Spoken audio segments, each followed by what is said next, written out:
Welcome to the very first video lecture of our subject, the history of USA. Here we will do in-depth study of the USA history. This first video lecture will cover two topics, the discovery of American continent, and the colonization of America.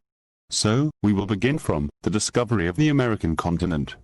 The Europeans had always expressed profound interest in elevating trade links with the East. Because they had a broad range of political, economic, social and religious concerns regarding Asia. They always tried to find better opportunities to reach out to the East and establish economic relations with them. In 15th century, only two main routes existed between Europe and Asia. The trade through first route, which was a sea route, was hampered by the pirates. The second route was a land route. However, it was blocked by the Ottomans due to religious rivalry between the Christians and the Muslims.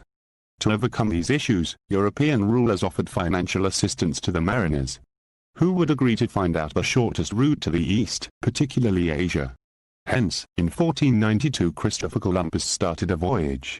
He took his first voyage and landed on the Bahamas. He was searching the shortest route to Asia, but he actually found a route to a new land. He took 3 more voyages to this newly discovered land. Earlier, this land was given many names, but, later on, it was named America by a German professor. So, this map shows the 4 famous voyages of Christopher Columbus. Soon after the discovery of American continent, colonization of this newly discovered land began. European powers sent their settlements towards it, resulting into the colonization of the American continent. This map shows territories during the colonization era. Now, we will study various reasons for the colonization of American continent. Let's define a colony first.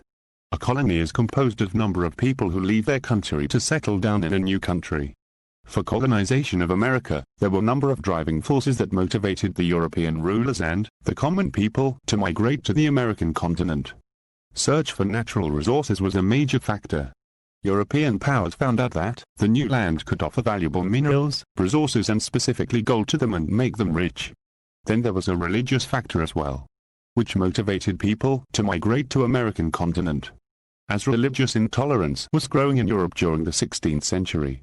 Another reason was the pressure of population. Oppressed with unemployment and high taxes, people of European countries moved to this newly discovered land for a new beginning. Imperial race was another major driving force for colonization of America. European powers considered it their glory to seize more and more land. So they started colonizing this newly discovered land. Interest in trade and the Industrial Revolution also played their part in the colonization of the American continent. There was temptation to trade with the Eastern countries. This land offered new ways to the Europeans to establish trade with the Eastern countries. They also installed production facilities in this land, in order to reduce the colonist dependence on the foreign producers. So now, we will discuss the English hold in the new land. At an early age, the English had not a stronghold in this land. The Spaniards were strong at that particular time. The English sent soldiers of fortune, who lacked the skills to get a settlement started. So, it took some time for them to grow hold in that area. Here is the end of lecture number 1. In next lecture, we will study the American War of Independence. Thank you for watching it. If you like our video lectures, then do like and share with others.